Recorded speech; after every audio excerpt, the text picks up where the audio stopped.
Hello students, very good morning. So आज today we are going to learn the chapter number 7, that is oil. So let's start with some new words. बच्चों, आज हम chapter number 7 जो हमारा chapter है oil English का, उसमें कुछ न्यू वर्ड्स हमारे सामने हैं जो आपके सामने दिख रहे हैं वीडियोस में. तो उनको हम देखेंगे और इसके बाद से इस चैप्टर को भी हम थॉरोली पढ़ेंगे. Sorry. So first is mediocre, that is औसत. एनॉर्मस, बहुत बड़ा, विशाल. आप यहाँ इसके लिए वर्ड आप विशाल भी इस्तेमाल कर सकते हैं. विशाल.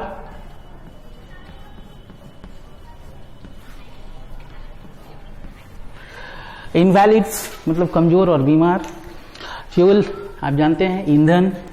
एग्जॉस्टेड, खत्म हो जाना, समाप्त हो जाना. सबर्बन, उपनगरीय, यानी कि जो शहर के बाहर की जो बस्ती होती है उसको कहते हैं सबर्बन. कंजम्पशन यानी उपभोग, इस्तेमाल करना. मिनरल यानी कि खनिज जो धरती के नीचे से निकाले जाते हैं, जैसे बहुत सारे मिनरल्स होते हैं, लोहा वगैरह. इसके बाद इल्यूमिनेशंस यानी प्रदीप्त, वैसी चीजें जो लाइट एमिट करती हों, जिनके कारण लाइट निकलती हो, उनको कहते हैं इल्यूमिनेशन. ठीक है. मेकिंग ब्राइट विथ लाइट्स आपकी बुक में दिया हुआ है. ओके, सो लेट्स स्टार्ट करते हैं इसको. It says oil of many kinds play a very important part in the life of each of us. हम सब के जीवन में ऑयल यानी तेल एक बहुत ही महत्वपूर्ण भूमिका अदा करता है.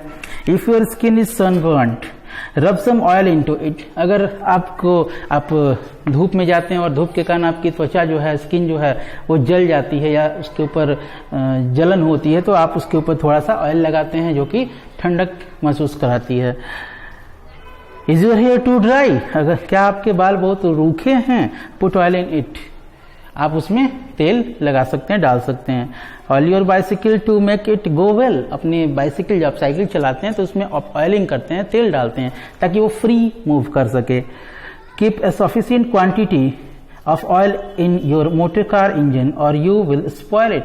मोटर कार इंजन या बाइक का इंजन या फिर कार का इंजन या कोई भी गाड़ी होती है, उसके जो इंजन होता है उस इंजन में ऑयल डाला जाता है. सो वो जो ऑयल होता है वो आपके इंजन को ठीक रखने का काम करता है, स्मूथ रखने का काम करता है. अदरवाइज आपका इंजन स्पॉयल हो जाएगा, खराब हो जाएगा. Yes, oil is important in many ways. Oil, yes, हाँ, ऑयल जो है हर प्रकार से, बहुत सारे मायनों में बहुत ही महत्वपूर्ण है. But the kinds of oil which we use for different things may have different origins.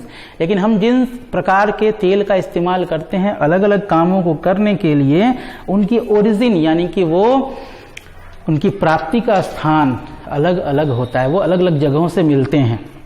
No one would like a dinner cooked in engine oil and no one should put vegetable oil into a motor car. क्योंकि कोई भी व्यक्ति अपने भोजन में engine oil डाल करके नहीं बनाना चाहेगा, या कोई भी व्यक्ति अपनी कार में या मोटरसाइकिल में खाने का जो सरसों का तेल होता है या वेजिटेबल ऑयल जिसको कहते हैं वो होता है, वो डालना नहीं चाहेगा. तो there are 3 main groups of oils, animal, vegetable and mineral. तो ऑयल के 3 मेन ग्रुप्स होते हैं. कौन कौन से? Animal oil, vegetable oil and mineral oil.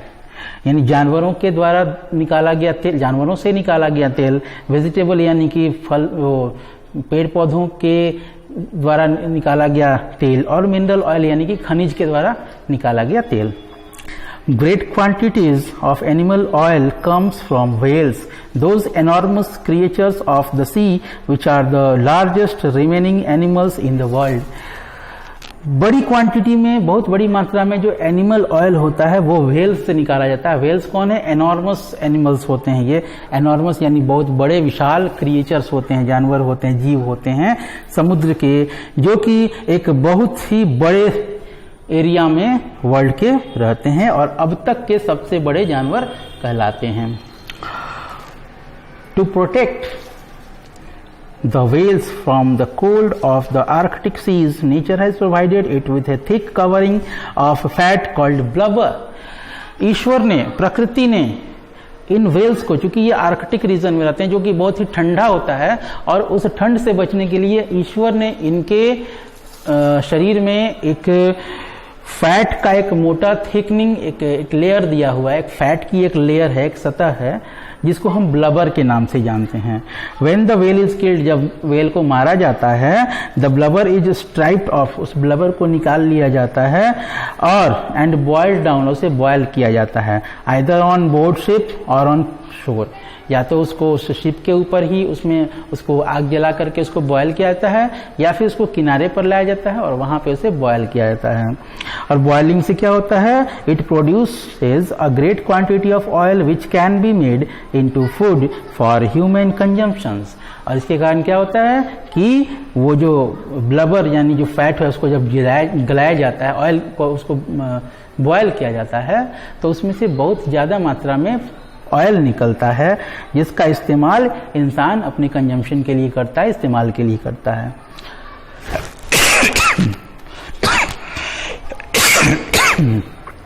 A few other creatures yield oil but none so much as the whale। कुछ और भी जानवर हैं जिनके माध्यम से तेल निकलता है, जिनसे तेल निकाला जाता है, लेकिन उतना ज्यादा नहीं जितना कि व्हेल से निकालते हैं। The liver of the cod and halibut, two kinds of fish, yield nourishing oil। आपने सुना होगा कोड लीवर ऑयल, एक उसकी दवा भी बनती है, vitamin E and cod liver oil market में दवा आती है जिसका नाम ई कोड होता है। तो ये कोड मछली के लीवर से बनता है, कोड मछली के लीवर में जो तेल होता है उससे बनाया जाता है। इसके अलावा हेलीबट नाम की मछली होती है, उसके भी लीवर से ऑयल निकालते हैं। But cod liver oil and halibut oil are given to sick children and other individual who need certain vitamins. लेकिन कोड लिवर ऑयल और हेलीबट के जो तेल निकलता है उससे, उसको ऐसे ही लोगों को दिया जाता है जो बहुत ही ज्यादा कमजोर हैं, सिक हैं और बहुत ही ज्यादा कमजोर हैं, ऐसे इंडिविजुअल्स को दिया जाता है, ऐसे इनवैलिड्स को दिया जाता है जो कमजोर और बीमार होते हैं। Vegetable oil has been known from very old time. प्राचीन काल से ही वेजिटेबल ऑयल के बारे में लोग जानते हैं। No household can get on without it. आज कोई भी ऐसा घर नहीं जहां पे बिना वेजिटेबल ऑयल के काम चल सके। For it is used in cooking, क्योंकि इसका इस्तेमाल कुकिंग में किया जाता है, खाना बनाने में किया जाता है। परफ्यूम्स में be made from the oils of certain flowers. कुछ ऐसे फूल होते हैं जिनसे भी ऑयल निकलता है, जैसे लैवेंडर हो गया, ठीक है ना, जैस्मिन हो गया, इनसे परफ्यूम बनाते हैं, इनके ऑयल से परफ्यूम बनाते हैं, उनके फ्लावर से ऑयल निकालते हैं और उससे परफ्यूम बनाते हैं। Soaps are made from vegetable and animal oils. साबुन जो आप इस्तेमाल करते हैं उसमें मैक्सिमम वेजिटेबल ऑयल्स और कुछ ऐसे साबुन होते हैं जिसमें एनिमल ऑयल्स यानी जानवरों की चर्बी का तेल डाला जाता है। To the ordinary man, one kind of oil may be as important as another। आम आदमी के लिए क्या है, एक प्रकार का तेल दूसरे प्रकार के तेल के जैसा ही इंपॉर्टेंट उसके लिए है, बराबर उसको समझता है। बट वेन द मतलब तेल वर्ड यूज किया तो सभी तेल उसको समान बराबर लगते हैं। आजकल वैसे भी तेल के दाम बढ़ रहे हैं, तो आगे उसके बारे में बात करते हैं। बट वेन द पॉलिटिशियन और the engineer refers to the oil, जब एक इंजीनियर या फिर एक पॉलिटिशियन अगर ऑयल की बात करता है तो वो उस ऑयल की बात करता है। He almost always mean mineral oil, वो हमेशा खनिज तेल की बात करता है। The oil that drives tank, वो ऑयल जो कि टैंक्स को चलाता हो, एरोप्लेन्स को चलाता हो, वॉरशिप्स को चलाता हो, युद्ध में जो शिप्स इस्तेमाल किए जाते हैं, जहाज इस्तेमाल किए जाते हैं, उनको चलाता हो। मोटर कार्स एंड लोकोमोटिव्स, जो गाड़ियां चलती हैं उनको चलाने का काम करता हो। वैसे ऑयल की बात एक पॉलिटिशियन या एक इंजीनियर करता है। This is the oil that has changed the life of common man. आम आदमी के जीवन को जिसने बदल के रख दिया है वो ऑयल है mineral oil. To it we owe the possibilities of flying. इस ऑयल के कारण ही हमारे पास उड़ने की संभावना आप पहुंची, यानी कि अब हम उड़ सकते हैं। ऑब्वियसली एरोप्लेन में तेल डालो और उड़ जाओ, तो ये किससे संभव हुआ है? ये मिनरल ऑयल से संभव हुआ है। It has changed the method of warfare on land and sea. इसने युद्ध की तकनीकों को, युद्ध के तरीकों को पूरा बदल करके रख दिया है धरती पर या फिर समुद्र के अंदर। This kind of oil comes out of the अर्थ। इस प्रकार का जो ऑयल है वो धरती से आता है, धरती के नीचे से हम निकालते हैं, जमीन के अंदर से। Because it burns well, it is used as fuel and in some ways it is superior to coal. क्योंकि ये ऑयल जल सकता है, ये बहुत अच्छी तरीके से जल सकता है, बर्न हो सकता है, इसलिए इसका इस्तेमाल फ्यूल यानी ईंधन के रूप में इस्तेमाल किया जाता है। एंड कुछ तरीकों से ये कुछ हद तक क्या बहुत सारे तरीकों से देखा जाए तो ये कोयले से काफी बेहतरीन होता है। Many big ships now use oil instead of coal, बहुत सारी बड़े बड़े जो शिप्स होते हैं वहां पे कोयले की जगह अब ऑयल का इस्तेमाल किया जाता है। बिकॉज इट बर्न्स ब्राइटली, क्योंकि ये बहुत ही ब्राइटली यानी कि बहुत ही चमकीला, चमक के साथ जलता है। So it is used for illumination, इसलिए इसको प्रदीप्त के रूप में, इल्यूमिनेशन के रूप में यानी लाइट्स के रूप में भी इस्तेमाल किया जाता है। आपने देखा होगा ऑयल की लैंप्स लोग जलाते थे पहले, अब ना इलेक्ट्रिसिटी है लेकिन पहले ऑयल के लैंप्स हुआ करते थे।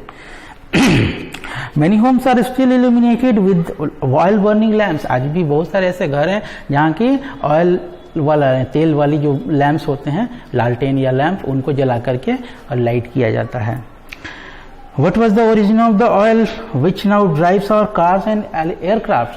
जो हम आज कार चलाते हैं, एयरक्राफ्ट जो उड़ते हैं, उनमें जो ऑयल डाला जाता है, आखिर वो ऑयल का ओरिजिन क्या है, वो कहाँ से प्राप्त किया जाता है?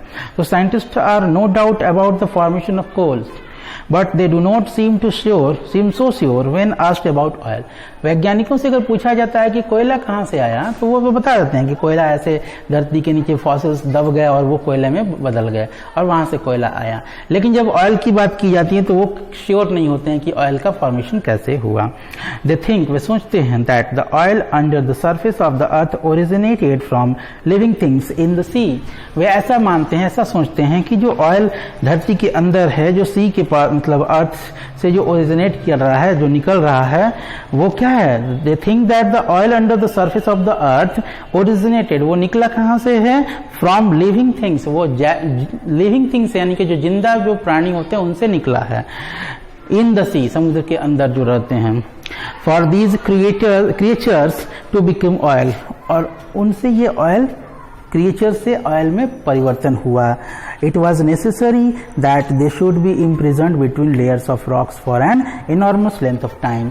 और क्योंकि ये जो क्रिएचर्स हैं ये लिविंग थे और समय के साथ ये डेड हो गए, डेड होने के बाद से ये पत्थर की दरारों में, समुद्र के अंदर जो चट्टानें होती हैं उनके अंदर दरारों में ये कैद हो गए और फिर उसमें से धीरे धीरे समय के साथ, लंबे समय के बाद फॉर्मेशन होता है ऑयल का। The statement that oil originated in the sea is confirmed by a glance at a map showing chief oil fields of the world. ऐसा इस बात का सबूत ये भी है कि ऑयल का फॉर्मेशन समुद्र के अंदर चट्टानों में हुआ। इस बात का सबूत ये भी है कि जब हम वैसी जगहों के मैप्स देखते हैं कि ऑयल कहाँ कहाँ पे है संसार में, तो हम जब मैप्स देखते हैं तो मैप हमें ये बताता है कि जो chief oil fields of the world हैं वो इन्हीं जगहों पे हैं जो समुद्र के बीचों बीच में हैं। Very few of them are far distant from the ocean of today. आज का जो महासागर है, जो समुद्र है, उससे बहुत सारे ऐसे, बहुत कम ऐसे सोर्स हैं ऑयल के जो समुद्र से दूर स्थित हैं। The rocks in which oil is found are of sea origin too. और वैसी जगह पे भी जिन पत्थरों से तेल निकलता है, जिन पत्थरों के दरारों से तेल निकाला जाता है, वो पत्थर जो होते हैं उनका भी फॉर्मेशन सी ओरिजिन का ही है, यानी वो भी समुद्र के माध्यम से ही बने हुए हैं, समुद्र के ही ओरिजिन के होते हैं। Almost always the remains of shell and other proofs of sea life are found close to the oil. हमेशा से ही जो ऑयल का जो फॉर्मेशन हुआ है तो उसके जो प्रूफ्स मिले हैं वो हमेशा से ही जो शेल्स होते हैं, शेल्स यानी जो पत्थर या फिर जो भी जो डेड एंड डिकेइंग जो मैटर का जो शेल होता है, जो उसकी खोल होती है, खाल, और बाकी जो प्रूफ्स हैं वो सी लाइफ के अराउंड ही घूमते दिखते हैं कि समुद्र के आसपास में ही इनका फॉर्मेशन हुआ होगा। ओके, नेक्स्ट है there are 4 main areas of the world where deposit of oil appear. पूरे विश्व में 4 ऐसे प्रमुख क्षेत्र हैं जहां पे कि तेल प्रचुर मात्रा में पाया जाता है। The first is that of the Middle East and it includes the region near the Caspian Sea, the Black Sea, the Red Sea and the Persian Gulf. पहला जो क्षेत्र है वो है मिडिल ईस्ट का, मध्य एशिया का क्षेत्र है, जहां पे 4 रीजन है। उसमें कौन कौन से हैं? कैप्सियन सी है, द ब्लैक सी है, द रेड सी है एंड द पर्सियन गल्फ है। Another is the area between north and south America. एक और दूसरा एरिया कौन है? नॉर्थ और साउथ अमेरिका के बीचों बीच का है। And the third between the Asia and Australia. और तीसरा एशिया और ऑस्ट्रेलिया के बीच का है। Includes the islands of Sumatra, Borneo and Java, जिसमें कि सुमात्रा, बोर्नियो और जावा के आइलैंड्स हैं, द्वीप हैं। The fourth area is the part near the North Pole. ये 3 एरिया से आजकल तेल निकालते हैं, बाकी जो पहले जो 3 एरिया मैंने बताया, बाकी चौथा जो एरिया होता है वो है the fourth area is the part near the North Pole. North Pole यानी कि पूरा उत्तरी ध्रुव जो है, बहुत ठंड रहती है वहां पे, उसके आसपास का क्षेत्र जो है वो है चौथा area. When all the present oil fields are exhausted, it is possible that this cold region may become the scene of oil activity. ऐसा माना जाता है कि जब तीनों जगह से तेल पूरा निकल जाएगा, एग्जॉस्ट हो जाएगा, समाप्त हो जाएगा, तो उस कंडीशन में ये चौथा जो ठंडा एरिया है वहां पे फिर ऑयल निकालने की एक्टिविटीज चलेगी। Yet the difficulties will be great. हालांकि बहुत सारी डिफिकल्टीज है। डिफिकल्टीज क्यों है भाई? तो ठंडा प्रदेश है, वहां पे बिल्कुल ठंड है, तो डिफिकल्टीज बहुत ही ज्यादा होंगी। And cost may be so high that no company will undertake the work. चूंकि वहां से तेल निकालना बहुत महंगा होगा, इसलिए कोई भी कंपनी इस काम को नहीं हाथ में लेगी। If progress in using atomic power to drive machines is fast enough, it is possible oil-driven engine may give place to the new kind of engine. एक और संभावना है कि एटॉमिक पावर यानी परमाणु ऊर्जा जिसको कहते हैं, तो एटॉमिक पावर जो है अगर उसका इस्तेमाल काफी तेजी से होगा, काफी तेजी उसका इस्तेमाल पर्याप्त मात्रा में अगर किया जाएगा इंजन्स को चलाने के लिए, तो शायद ऐसी संभावना है कि फ्यूचर में उन इंजन्स को हटा कर, मतलब ऑयल से चलने वाले इंजन्स को हटा करके और एटॉमिक इंजन्स को लगाया जा सके। In that case the demand for oil will fall. इस कंडीशन में ऑयल का जो डिमांड है, उसकी जो मांग है वो नीचे गिर जाएगी। The oil fields will gradually disappear. और जो ऑयल फील्ड्स हैं वो धीरे धीरे वो समाप्त हो जाएंगे। And the deposit at the North Pole may rest where they are. और इस प्रकार जो नॉर्थ पोल में जो ऑयल का डिपोजिट है, तेल का जो खजाना भरा हुआ है वहां पे खान में तेल के कुएं हैं, वहां के ऑयल को लोग इस्तेमाल नहीं करेंगे और वो जैसे का तैसा ही रहेगा। इस प्रकार हमने एक ऑयल की कहानी को देखा। इसके वर्ड मीनिंग्स आप देखेंगे और जो भी इसके बारे में डाउट होगा, जो भी वर्ड्स के बारे में डाउट होगा, आप मुझसे डायरेक्टली व्हाट्सएप पे आप कमेंट कर सकते हैं। और इस जैसे कि हम लोग पहले भी हम लोगों ने किया है, इसका जो एक्सरसाइज है उसका पीडीएफ आपको फिर ग्रुप में मिल जाएगा। बच्चों एक रिक्वेस्ट आपसे और है कि आप जब भी वीडियोस को देखें यूट्यूब पे, तो उसे लाइक करें और उसे शेयर करें अपने दोस्तों के साथ में जो नहीं देख पा रहे हैं वीडियोस को। क्योंकि वीडियो बनाने का हम लोग का मकसद यही है कि इस लॉकडाउन में जब हम लोग काफी दिक्कत में हैं सारे लोग, फिर भी हम लोग आपके लिए वीडियोस बना रहे हैं। और ये वीडियो बनाने का एक ही मकसद है कि आपकी पढ़ाई निरंतर चलती रहे। क्योंकि अभी घर से स्कूल आकर के पढ़ना और पढ़ाना पॉसिबल नहीं है, बिकॉज आप देख रहे हैं कोरोना किस तरीके से ज्यादा तेजी से फैल रहा है। तो एक रिक्वेस्ट आपसे रहेगा कि आप घर में सुरक्षित रहें, लेकिन अपनी पढ़ाई को वैसे ही जारी रखें, बदस्तूर जारी रखते रहें। और इसके लिए हम लोग जो प्रयास कर रहे हैं, आपसे हम लोग सुझाव भी चाहेंगे कि और किस तरीके से आपकी पढ़ाई को और भी ज्यादा बेटर किया जा सके। और इस तरीके से हम लोग देख रहे हैं कि जो वीडियोस हम लोग बना रहे हैं उसमें व्यूज बहुत कम आ रहे हैं। इसका मतलब आप वीडियो ढंग से देख नहीं रहे हैं। कई सारे बच्चे मुझसे फोन पर या फिर व्हाट्सएप पर मुझसे बोलते हैं कि सर इस चैप्टर का वर्ड मीनिंग नहीं है, जबकि आप उस चैप्टर का जब वीडियो देखेंगे तो उस चैप्टर के स्टार्टिंग में ही सारे वर्ड के मीनिंग्स दिए हुए हैं। और मैंने हर एक वीडियो में कहा है कि आपको जो भी वर्ड्स प्रॉब्लम लगे, उसमें कोई भी ऐसा डिफिकल्टी लगे, आपको लगे कि इस वर्ड का मीनिंग मुझे नहीं पता हो रहा है, नहीं समझ में आ रहा है, आप वो वर्ड मुझे लिख करके भेजें, मैं उसका मीनिंग आपको बताऊंगा। तो इस तरीके से एक कोऑर्डिनेशन रहेगा पढ़ाई के मामले में, और फिर आपकी पढ़ाई ढंग से चल पाएगी। सो आज के लिए इतना ही। इस वीडियो को बहुत ध्यान से देखिए, लाइक कीजिए इसको और इसमें बहुत सारे व्यूज दीजिए। Thank you very much. और ये नोट जरूर कर लीजिए। Thank you.